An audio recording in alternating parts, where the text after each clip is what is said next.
Olá, queridos, que a Shalom de Jesus o Messias esteja com cada um de vocês. Eu venho mais uma vez a vocês para deixar uma palavra de Deus que possa abençoar a vida de cada um de vocês. E a palavra está no livro de 1 Samuel, no capítulo 30, em um dos dias do rei Davi, quando a cidade de Siclag, onde Davi estava ali habitando juntamente com a sua família, seus homens, as suas mulheres, ela foi atacada pelos amalequitas. E os amalequitas puseram fogo na cidade, levaram cativos os filhos de Davi, dos homens de Davi, e as mulheres, tanto de Davi quanto dos homens de Davi. E a Bíblia diz aqui em 1 Samuel capítulo 30, que quando o povo chegou ali à cidade de Ziclag e viu toda aquela situação calamitosa, eles alçaram a voz e choraram. Diz aqui no capítulo 30, versículo 4: Então Davi e o povo que se achava com ele alçaram a sua voz e choraram, até que neles não houve mais força para chorar. A primeira coisa que eu quero deixar aqui com você é que diante de situações adversas, diante das quais nós nos angustiamos, ficamos tristes, até moribundos, abatidos, chorar nem sempre é a solução. Chorar nem sempre resolve o problema. E foi exatamente isso que Davi, os homens de Davi estavam fazendo. Porém, no versículo 5, Davi, entendendo que choro e lágrimas não ia resolver aquela situação, a Bíblia diz no versículo 6: E Davi muito se angustiou porque o povo falava em apedrejá-lo, porque o ânimo de todo o povo estava em amargura, cada um por causa dos seus filhos e das suas filhas. Todavia Davi se esforçou no Senhor seu Deus. Então a Bíblia diz aqui, no capítulo 30, versículo 6, que as pessoas estavam tão desanimadas, estavam tão tristes, tão abatidas, que pensavam até em apedrejar Davi. Como ele estava liderando todo aquele povo, as pessoas atribuíram a ele a culpa de toda aquela calamidade, mas Davi teve uma atitude diferente. Ao invés de continuar ali chorando e lamentando com aquele povo que pensava até em apedrejá-lo, em cometer aquela loucura, ele se esforçou no Senhor. Davi teve uma postura de um homem valente, de trazer ânimo às pessoas, de trazer uma palavra de ânimo, uma palavra de confiança que levantasse o ânimo daquelas pessoas e fizesse com que elas reagissem diante daquela situação e não ficassem ali se lamentando, porque isso não iria resolver, não iria trazer solução para aquela situação. Então Davi se esforça no Senhor, ele cobra ânimo dos seus homens e daquelas pessoas que estavam com ele. E no versículo 7 Davi tem uma outra atitude que me chama muita atenção, que diz assim: E disse Davi a Abiatar, o sacerdote, filho de Aimeleque: Traze-me, peço-te aqui o éfode. E Abiatar trouxe o éfode a Davi.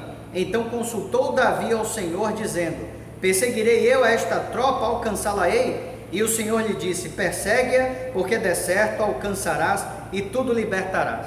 Então essa atitude que Davi tem é bastante curiosa, porque diferente de todos aqueles que estavam ali se lamentando, além de se esforçar, Davi ele faz uma coisa muito importante: ele vai consultar o Senhor.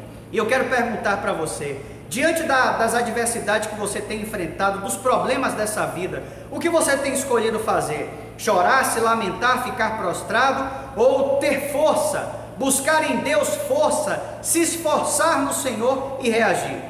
E mais, será que você, como Davi, tem consultado o Senhor? Será que você tem buscado a direção de Deus para sair dessa situação? Ou você tem se prostrado diante dela? Qual tem sido a sua atitude diante das calamidades dessa vida? Davi aqui nos ensina, o espírito que habitava em Davi não permitiu ficar prostrado.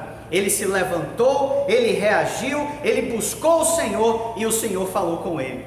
O Senhor apontou para Davi a saída daquele problema. E é assim que Deus faz. Você que está passando uma situação difícil na sua vida e não sabe o que fazer, experimente reagir e mais ainda, experimente consultar o Senhor, experimente buscar de Deus a direção. Certamente Ele vai falar com você e a voz de Deus fará toda a diferença na sua vida. No caso de Davi aqui, ele consultou o Senhor, chamou o sacerdote, buscou ali um aparato das vestimentas do sacerdote, através do qual ele buscou a orientação de Deus, e Deus ali falou com Davi, através daquele aparato do éfode, através de um jogo de luz que havia ali. O sacerdote, Urim e Tumim, o sacerdote, ele fez a leitura do que Deus estava querendo falar e revelou a Davi. que ele deveria perseguir os seus inimigos, porque Deus daria a vitória a ele. E Davi, de fato, se nós continuarmos lendo aqui o capítulo 30, nós vamos perceber que ele foi no encalço dos seus inimigos, os alcançou e ele os venceu, e ele resgatou todo o despojo, tudo aquilo que os seus inimigos tinham tirado dele, seus filhos, suas mulheres e todos os seus bens. Davi venceu aquela guerra, ele deu a volta por cima. Olha, eu quero dizer para você, nunca é tarde para dar a volta por cima, nunca é tarde para reagir. Para Deus não existe caso perdido, não existe problema insolúvel. Através dele você pode sim vencer, dar a volta por cima. Você pode ter a restituição daquilo que lhe foi roubado, através da sua fé, através do Deus Todo-Poderoso, buscando a Ele, se apegando a Ele. Deus ele pode apontar um caminho de vitória para você. Qual tem sido a sua atitude diante das adversidades da vida? Você tem se prostrado ou você tem reagido? E mais, você tem procurado consultar o Senhor? Você tem procurado buscar a direção e a solução em Deus para esse problema? Experimente isso. Eu tenho certeza que a sua vida jamais será a mesma. Eu tenho certeza que você irá se surpreender com o que Deus irá fazer. Que o Espírito de Deus fale mais e melhor no seu coração. Deus te abençoe. Shalom.